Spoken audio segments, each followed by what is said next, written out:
Good morning, Pastor Ron Jetter, Immanuel Lutheran Church, Grandview, Washington, on this, the 15th day of October, Thursday. It is the Ides of October.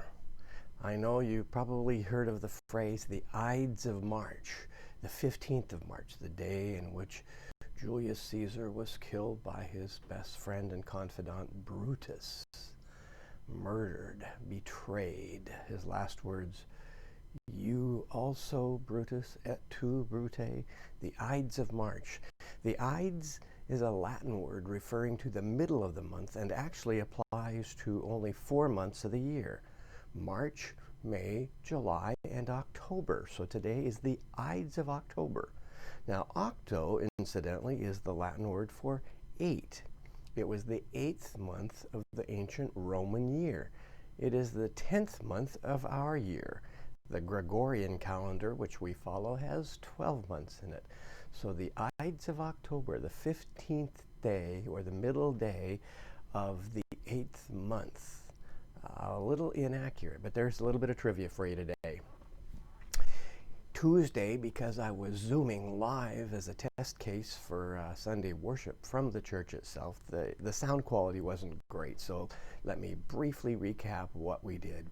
We know that Pharaoh had killed an Egyptian because he realized he's a Hebrew. Pharaoh found out, so Moses fled, and he went into the land of Midian, and there he comes across a well. At the well, he finds these 7 women, maidens actually, daughters of a man named Reuel, who is the priest, the local religious shaman of that area.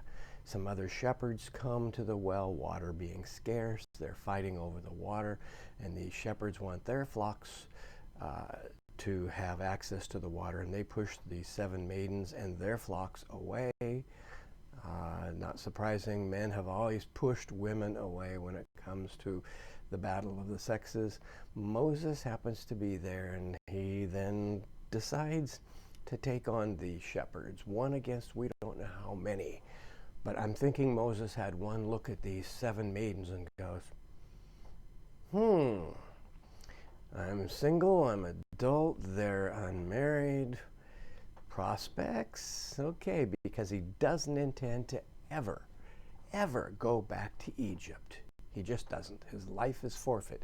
So he has to make a new life for himself. Why not start by defending these maidens and looking like the hero? Well, these shepherds, not used to this angry guy. After all, remember, he's had a temper problem. He has murdered. So they see his, I'm guessing, wild rage. And they decide, okay, fine, then the maidens can have the watering hole. They take him home to meet Dad. Next thing you know, Moses is married to one of them, Zipporah, probably the eldest. All of a sudden, this is going from verse 16 to verse 22. Moses sits down by a well, and 6 verses later, he has a son named Gershom. And the Gershom refers to him living as an alien in a foreign land. And now new material, verse 22. After a long time, the king of Egypt died. The Israelites groaned under their slavery and cried out. Out of the slavery, their cry for help rose to God. Well, we know that. That's why Moses was born, why Moses' life was preserved. God has already heard it, but now it's stating again. Now, a full generation later, they're still crying out, and God is still hearing it. They don't understand God has already acted, but God does things in God's time. God heard their groaning, and God remembered his covenant with Abraham, Isaac, and Jacob. Did God really ever forget that covenant? Or is it the people realized looking back? God has always been faithful. We talked about that yesterday in our Wednesday afternoon Bible study. Isn't it easier to see the saving activity of God in our rearview mirror than it is to look ahead and say, I'm walking into the valley of death and God is going to be with me, right? Right, God? Huh? And how Moses himself later on in the book of Exodus will say, okay, you've done all this for us, but can I have just one more sign? Just one more, please. I know you say you're going to be my God, but I really want to know that I've found favor with you. one more proof. One more, always one more. Well, God has remembered, or they remembered that God had remembered the covenant with the patriarchs. God looked upon the Israelites and took notice of them. And then it jumps to the next chapter. So it's reverting back to Egypt to remember the story about Moses isn't really about Moses.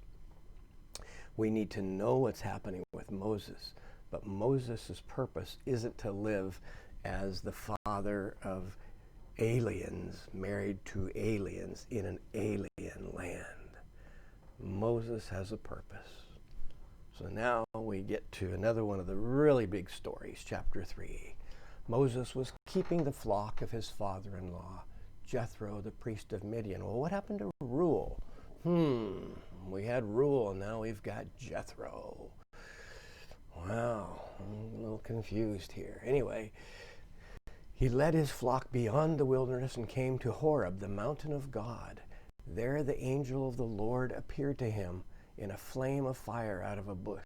He looked, and the bush was blazing, yet it was not consumed. Moses said, I must turn aside and look at this great sight and see why the bush is not burned up. When the Lord saw that Moses had turned aside to see, God called to him out of the bush, Moses, Moses. Says it twice just in case Moses is hard of listening. Not hard of hearing, hard of listening. There's a difference. Ask your spouse. Moses, Moses. He said, here I am. Then he said, come no closer. Remove the sandals from your feet, for the place on which you are standing is holy ground. He said further, I am the God of your father, the God of Abraham, the God of Isaac, the God of Jacob. Moses hid his face, for he was afraid to look at God. And that's going to be true throughout. To see God's face will be to die. If you were a fan of the Indiana Jones series, they were fun movies. I like Harrison Ford as an actor for one thing, but they were great stories, taking these biblical ancient things and then turning them into full-blown movies. One about the cup that Jesus used for the Last Supper, and the other one about the Ark of the Covenant, this carrying case in which the Ten Commandment tablets have been stored. And Moses is going to get those 10 commandments from God in this book, the book of Exodus.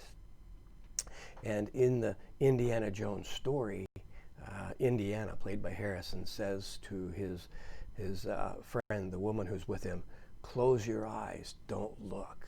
And when the angel of death comes down, kills all of the Nazis and their compatriots, Indy and his friend live because they did not look upon the face of the angel of death, did not look upon the face of God, were smart enough to keep their eyes tightly closed. So there's this understanding that God is too holy to look at, that our very frailness, our brokenness, our sinfulness will melt in the presence of the holiness of God if we see it full on. So Moses hid his face. Now keep in mind, this is the first time God has spoken to Moses. He knows that he's a Hebrew. He knows that he's got a capital crime in his past, and that he faces the death penalty if he goes back to Egypt. He doesn't know that he has a mission. This is the beginning of his commissioning then. The beginning of his becoming part of the story of the patriarchs, now continued 400 years later. 400 years of living in Egypt, and the story of salvation, which has been on hold for that whole time, now starts over again. The Lord said, I have observed the misery of my people who are in Egypt. I have heard their cry on account of their taskmasters. Indeed, I know their sufferings, and I have come down to deliver them from the Egyptians, to bring them up out of that land to a good and broad land, a land flowing with milk and honey.